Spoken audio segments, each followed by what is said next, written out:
I grew up on a small farm in rural Ohio, and I always had a natural sense of compassion and empathy for animals, but I grew up in a culture that didn't really nourish those feelings. Both of my uncles were hunters and trappers, so I witnessed a lot of animal cruelty, animals having their heads ripped off, being skinned alive, and it just always felt in my heart that that was unacceptable, that we didn't need to be doing that. I came across some literature on factory farming and read about veal crates and gestation crates and how these animals were being treated. And I was 11 years old. And again, it was that gut reaction. It was that dropping of the heart that I just felt in my core that this was wrong. And I became a vegetarian on the spot. And went vegan a few years later after learning about the cruelty involved in the dairy. I was fortunate enough to come from an immediate family of individuals that supported me and my sister in our own journey through life. But there was certainly resistance from the larger family. I think a lot of people are just resistant to change no matter what it is. And certainly growing up in a rural area from many generations of farmers, this really sort of shakes and rattles the foundation of that. But my father is now vegan, my sister is now vegetarian. I was told, and I think most kids are, especially kids that grow up in rural environments on farms, that that's just the way that it is, that you have to sort of man up, toughen up. And we see that with things like 4-H programs where kids raise animals for food, and they become friends with these animals, they get to know them on a personal level, and then one day these animals are sold and they go off to slaughter. And what I saw with many of my friends, and I don't think that this is unique, is that many of them were in tears, that they really wanted to spare those animals that they had come to know and love. But they were told by their instructors and by their parents that this is just the way that it is. I think that most boys and men are very compassionate at heart. It's just that we live in a society and a culture where it's more acceptable for women to have those feelings and to act on them, and that when men act on them, it's considered a sign of weakness, and that it's not a masculine trait to have. But I think it's quite the opposite. I think that it's a real sign of respect, and to overcome that sort of oppression and silencing in our society, to come and say, no, weaker individuals, in this case animals, deserve our consideration and respect, takes a lot of bravery.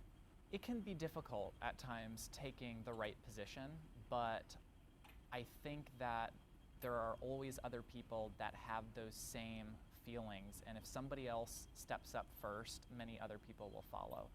And it's a matter of finding that voice and that strength, and I think that's where bravery can come in, to take that position. And I think that you'll be pleasantly surprised to see how many others will take your lead and be inspired by the move that you make. In our society, we think of courage as being based on soldiers in war and people that put themselves in harm's way, but I think that we have to be compassionate soldiers. We have to be courageous about speaking up on behalf of the vulnerable, and I think that can be a shift in thinking for people about what courage actually means. And I think that it takes courage to speak up on behalf of those that others may not initially have the same amount of respect for. But all movements have grown out of a place of courage and people standing up and saying something's not right and that something needs to change. Founding Mercy for Animals almost 12 years ago now is definitely my proudest achievement. It gives me a great sense of purpose. It's an issue and a cause that's much bigger than me as an individual. And just in those past 12 years, I've seen real changes in society already. Now, obviously, this is a large issue. It's going to take a lot of time to see a tipping point happen. But I definitely see us on the right side of history, the right side of justice, And I think it's just a matter of time before we see this being the common sense accepted way of viewing animals. It really wasn't that long ago that women weren't allowed the right to vote, that we held slaves, that there weren't child labor laws. Really, in the blink of an eye, we've seen quite a lot of social progress happen. And I think that animals are really the next frontier in our society's evolution in empathy and respect. This is certainly a growing movement. I think it's the social justice movement of our time. We have to speak up on behalf of these animals that can't mobilize on their own behalf. You know, certainly they kick and scream and struggle in slaughterhouses. They protest to the best of their ability. The issue of animal rights is certainly an emotional issue. We're faced with an incredible amount of suffering on a daily basis. And I think it's easy for us as advocates and as human beings to have an initial reaction of anger, of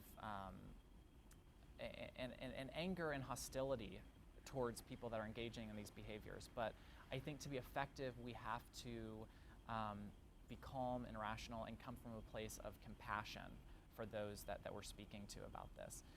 Very few people were born and raised vegetarian and vegan. We have to remember that we took that journey on our own, and very few of us made that journey as a result of someone yelling at us or shaming us. It was usually the result of someone guiding us or offering us information. And I think that we have to remember that when we're communicating with others about this issue. You know, I think to be involved in this issue in the long haul, you have to have a realistic perspective of how long this could take. And you also have to have a genuine belief that people are good at heart and that people are willing and interested and eager to make changes to respect animals and the environment and their health. And I certainly do have that belief. Like ships in the night,